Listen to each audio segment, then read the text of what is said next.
Pour commencer mon propos de ce matin, je vais vous poser une question toute simple. Comment dit-on le temps, T-E-M-P-S, en grec ancien?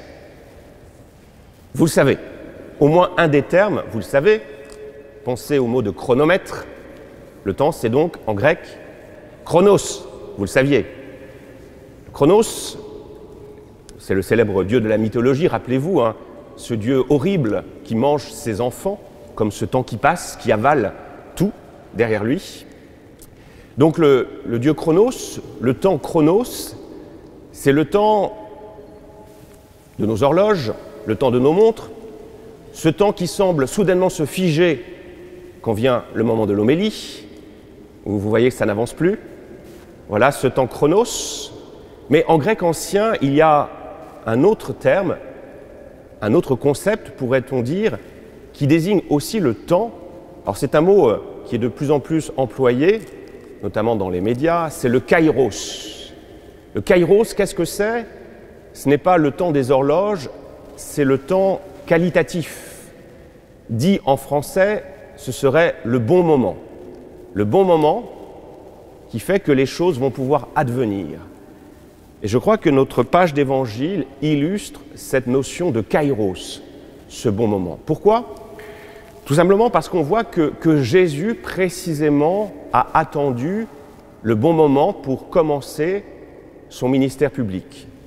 Jésus, il n'a pas vécu très longtemps, 33 ans, et les 30 premières années, c'est la vie cachée à Nazareth. Cette vie où Jésus va mener une vie d'homme. Je pense qu'il va faire des tables, des meubles, des lits, des charpentes. Il va travailler le bois. Il s'inscrit vraiment dans notre humanité, dans la patte humaine, pour rejoindre une vie ordinaire, celle d'une famille de Nazareth. Donc il a été patient. Pourquoi? Parce que peut-être les temps n'étaient pas encore favorables pour le début de son ministère. Et ce qui est étonnant, c'est que quand on regarde le début de ce ministère, on a toujours l'impression qu'il va être différé. Il a fallu attendre donc 30 ans, parce que les temps n'étaient pas encore favorables. Jésus commence à se faire connaître, et que fait-il? Eh bien, il commence précisément par se faire le disciple de Jean-Baptiste. On est un peu déçus.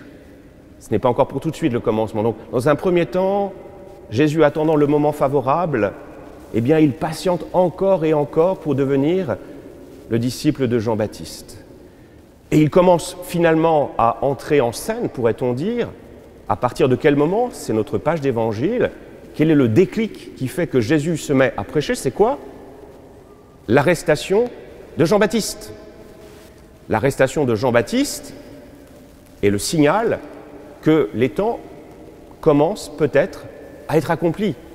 Donc on entend Jésus prêcher. Et qu'est-ce qu'il dit? Quelle est sa prédication? Convertissez-vous. Quelle était la prédication de Jean-Baptiste? C'était la même. Vous voyez, là encore, le début de sa prédication, finalement, rejoint celle du Baptiste. Là encore, tout simplement parce que Jésus attend le moment favorable.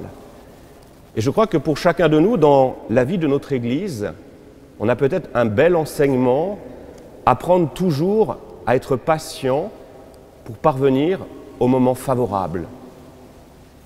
Peut-être on peut, dans certains cas, avoir raison, mais si le moment n'est pas encore le bon, eh bien, il faut faire preuve de pareille patience. Je vais illustrer cela par un exemple. Dans la vie de l'Église, il y a des grandes figures de théologiens, le père Congar, le père Danielou, le père de Lubac, le père Teilhard de Chardin, aussi dans une certaine mesure, qui ont eu raison. Ils ont eu raison, ils ont bien vu que l'Église devait évoluer. Sauf que, voulant faire évoluer l'Église dans un premier temps, qu'est-ce qui s'est passé? Eh bien, la hiérarchie leur a tapé dessus en disant « Non, taisez-vous ». Par exemple, le père Congar, que je connais mieux que la tradition jésuite, le père Congar a été, entre guillemets, interdit d'enseignement, un grand théologien, le cardinal Congar, le futur cardinal Congar, grand théologien, donc interdit d'enseigner, on l'a renvoyé à Strasbourg, en punition. Alors non pas que Strasbourg soit une ville de punition, c'est une ville magnifique, mais pour l'enseignant qu'il était, eh bien, tout se passait à Paris, dans les universités parisiennes, donc on l'envoie à Strasbourg. De la même manière pour les autres, pensez au père de Teilhard de Chardin, son autorité lui dit « tu arrêtes tes travaux et mettez-vous à la place de tous ces grands hommes, ces grands théologiens. Qu'auriez-vous fait? Est-ce que vous auriez accepté? Mais j'ai raison, je sais que j'ai raison. Et l'Église a tort. » Quelle aurait été votre attitude?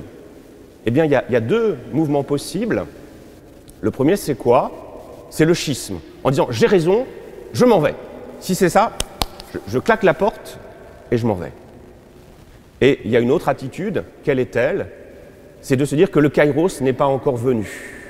Le kairos, le bon moment, eh bien, c'est pas moi qui en ai les clés. C'est pas moi qui vais déterminer quel est le bon moment, c'est l'Esprit Saint. L'Esprit Saint, il voit toujours beaucoup plus loin que moi. Et donc, il sait être patient. Et c'est ce que vont faire nos trois théologiens que j'ai cités, et le père Teilhard de Chardin, qui est aussi théologien. Ils vont attendre, ils vont obéir. Ils n'auront pas à obéir très longtemps, puisque le pape Jean XXIII va être élu pape, et il y aura le concile Vatican II. Vous voyez, attendre le kairos, le bon moment. Et je crois que c'est toujours valable aujourd'hui, dans notre cheminement de l'Église, avec ce chemin synodal, attendre le bon moment. On entend beaucoup dans les médias, si vous suivez un peu l'actualité religieuse, les avancées de l'Église en Allemagne. Moi, la question que je me pose, est-ce que c'est le bon moment pour toutes ces réformes? Je ne sais pas. Mais en tout cas, ce que nous sommes tous invités à faire, c'est attendre ce kairos, ce bon moment. On ne peut jamais avoir raison contre le kairos, et dans une certaine mesure, on ne peut jamais avoir complètement raison contre l'Église. En ce sens où l'Église, voilà, elle est lente, elle avance, mais elle progresse vers la vérité. Mais peut-être parfois, il faut accepter de se mettre à son rythme, l'aider à aller un peu plus vite, mais ne pas la quitter. Parce que si on la quitte, eh bien, l'Église va faire du surplace, et ça serait dommage.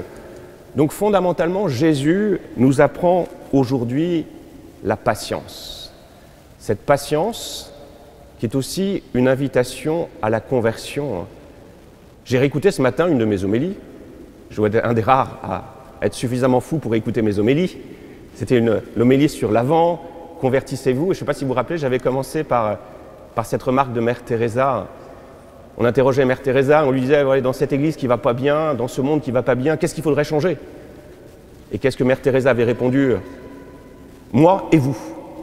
Moi et vous. Vous voyez, peut-être qu'aujourd'hui, Jésus nous dit, allez, convertis-toi. Certes, l'église va bouger, mais elle bougera si toi-même tu bouges. Si tu attends que l'église bouge pour que toi-même tu bouges, pour que tu te convertisses, ben on est mal parti. Donc fondamentalement, Jésus aujourd'hui nous apprend la patience. Convertissez-vous.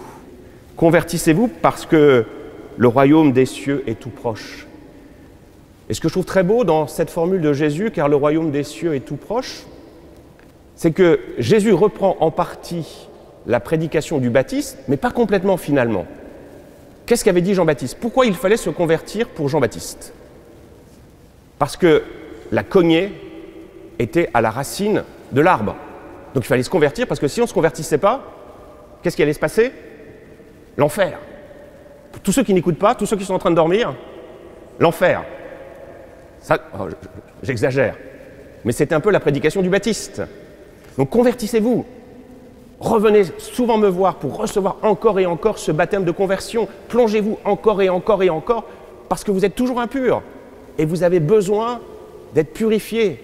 Et ça, il va falloir le recommencer X fois, tant que vous serez toujours impurs. Le problème, c'est qu'on est toujours impurs. Comme je le disais dimanche dernier, on est toujours entre deux péchés. Alors Jésus nous dit, convertissez-vous, car le royaume des cieux est tout proche, parce que la lumière du Sauveur, la lumière du Rédempteur brille. Alors je me rappelle ici d'une homélie d'un frère dominicain, le frère Michel Froidure, quand j'étais frère et étudiant, qui m'avait marqué. Il avait donné une image pour comprendre cette différence entre ces deux prédications, la logique de l'impureté et la logique de la lumière. Alors il disait, voilà, on va faire un effort d'imagination. Vous êtes frère dominicain, donc vous avez un habit de quelle couleur? Blanc, blanc immaculé. Et donc vous descendez dans une cave excessivement sale et excessivement poussiéreuse. Comment allez-vous ressortir? eh bien, la blancheur de votre habit va en prendre un coup. Vous serez certainement sale, noir. C'est la logique du pur et de l'impur. Dans la logique du pur et de l'impur, qu'est-ce qui l'emporte toujours? C'est la saleté, c'est l'impureté. La logique autre que nous proposait le frère Michel au travers de cette image, c'est que vous redescendez dans cette cave, cette fois-ci avec une lumière, avec une torche. Qu'est-ce qui l'emporte? Les ténèbres ou la lumière? La lumière. Vous voyez, cette lumière qui est capable de traverser les ténèbres. Vous voyez, c'est cette modification, ce changement qui est un changement en fait radical dans la prédication de Jésus, du Christ, non pas la prédication du pur et de l'impur, mais la prédication de la lumière. Dieu qui est lumière. Dieu qui vient à nous, peut-être pour éclairer nos fragilités, mais fondamentalement, au travers de cette lumière, de nous montrer un chemin de relèvement, un chemin qui nous permet de nous retrouver, de trouver cette paix intérieure, cette joie intérieure. Ça prendra du temps. Et vous voyez, c'est cela, cette parole de Dieu qui nous est donnée comme cette lumière pour éclairer notre route, notre marche vers le Seigneur. C'est ça pour moi, cette grande différence opérée par Jésus. Apprendre à se mettre en route. Dans notre Église, voilà, le synode, c'est un chemin, on est en route. Il ne faut pas vouloir être arrivé avant d'être parti. Fondamentalement, je pense que Jésus nous apprend la patience, la persévérance. Et plus que jamais, dans tous ces scandales qui semblent obscurcir toujours plus notre route, nous avons besoin de Jésus. C'est dans le pays de Zabulon et de Nephtali que la lumière a rejailli. Qu'est-ce que sont ces pays de Zabulon et de Nephtali? Donc ce sont les 2 tribus parmi les 10 d'Israël, et sont des tribus particulières parce qu'elles sont sur un territoire plutôt au nord de la Terre Sainte, qui a souvent été envahi par les grandes puissances païennes, notamment l'Assyrie. Donc l'Assyrie, venant du nord, a commencé par assiéger cette Galilée. Et certains y sont restés. Donc qu'est-ce qui s'est passé? Il y a eu de l'impureté, en ce sens où il y a eu beaucoup de mariages mixtes. Et la pureté du judaïsme, dans une certaine mesure, a perdu de son éclat. C'est pour ça que les Juifs de Jérusalem n'aiment pas la Galilée. La Galilée, c'est cette terre impure, cette terre qui est mauvaise, qui a été gagnée aux hérésies, voilà, à tous ces cultes idolâtriques, à tout ce paganisme. Eh bien, c'est là, précisément, et non pas à Jérusalem, que la lumière a commencé à resplendir. Et peut-être que dans notre histoire que nous traversons, où il y a de plus en plus d'obscurité, c'est plus que jamais le kairos, le bon moment de la conversion. Et dans notre page d'évangile, et ça sera ma conclusion, qu'est-ce que nous dit Jésus? Il annonce cette conversion et aussitôt il appelle ses disciples. Et il les appelle 2 par 2. Qu'est-ce que ça veut nous dire? Eh bien que ce kairos, ce bon moment, c'est celui aussi de l'évangélisation. C'est aussi celui de la mission. Comment on va pouvoir recevoir cette lumière et la témoigner?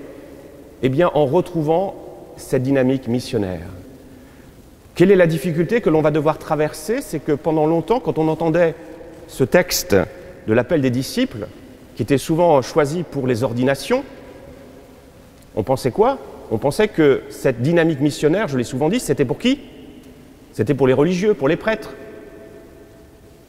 Quel est le problème aujourd'hui? C'est qu'on n'est plus très nombreux. Hier, il y avait la sœur Janine qui était là. Si on compte sur les religieuses, il y a sœur Janine, sœur Marguerite, ça fait 2. Autrefois, il y avait 2 congrégations, elles étaient nombreuses. Donc si vous voulez compter sur les religieuses, les sœurs, elles sont extraordinaires. Mais ça va être compliqué. J'ai posé la question à Cancale, combien il y avait de prêtres autrefois dans la paroisse? On m'a dit, 5. Mais c'est Chantal qui était là hier, donc elle connaît la réponse. Il y avait 5 prêtres. Exceptionnel. Aujourd'hui, il n'y en a plus qu'un et il n'est pas exceptionnel. Donc, si on s'appuie sur le clergé, les clercs, on est mal parti. Fondamentalement, je crois que plus que jamais, si nous voulons que cette lumière brille et ne s'éteigne pas, eh bien, il faut que chaque baptisé entende Jésus l'appeler. Et il appelle 2 par 2 les disciples. Ça veut dire qu'il n'appelle pas des individualités, hein. Il appelle une communauté. Je crois que c'est très symptomatique que Jésus ait choisi d'appeler 2 hommes. L'Église, ce n'est pas des singularités, c'est pas ça. C'est fondamentalement une communauté. Et c'est 2 frères. Ça veut dire quoi? Ça veut dire que l'Église doit être une fraternité. Et ça, c'est compliqué. C'est compliqué parce que, voilà, ça accroche toujours entre nous. On a du mal à avancer ensemble. On l'a entendu, c'est pas nouveau, hein. Dans l'église de Corinthe, le diviseur se déchaîne. Moi je suis de Pierre, moi je suis de Paul, moi je suis d'Apollos. C'est peut-être un peu encore le cas aujourd'hui. Moi je suis tradi, moi je suis plutôt libéral. L'important, ça doit être l'église doit faire ça, non, ça doit. Voilà. Ben, il y a un vrai combat. C'est quoi? C'est celui de l'unité. C'est la semaine de l'unité des chrétiens qui nous le redit. Vraiment prier pour cette unité. Et pour que cette unité puisse advenir, où doit-elle commencer à advenir? Eh bien, en nous, et puis au sein de notre petite communauté paroissiale de Cancale et de Saint-Coulon. Convertissons-nous, c'est le grand mot, et il n'y en a pas d'autre. Alors, demandons cette grâce de la conversion, cette grâce d'être illuminés par cette parole de Dieu. Représentons-nous cette image dans l'obscurité, dans les ténèbres les plus épouvantables, une petite lumière est capable de traverser ces ténèbres. Et avec cette petite lumière, qu'est-ce que je peux faire? Je peux mettre le feu, en fait. Je pourrais mettre le feu à l'église. Et il ne s'agit pas, bien sûr, de détruire cette église, mais de mettre le feu de la charité. Jeanne Jugan, regardez Jeanne Jugan. Une petite cancalaise, de rien du tout, eh bien, elle a mis le feu de la charité. Alors, prions pour que nous puissions mettre ce feu dans l'église, dans le monde. Prions pour que, comme disait Mère Teresa, eh bien, nous comprenions que ce qui doit changer, c'est fondamentalement d'abord nous. Et prions pour que nous puissions tous attendre le kairos, le bon moment. Amen.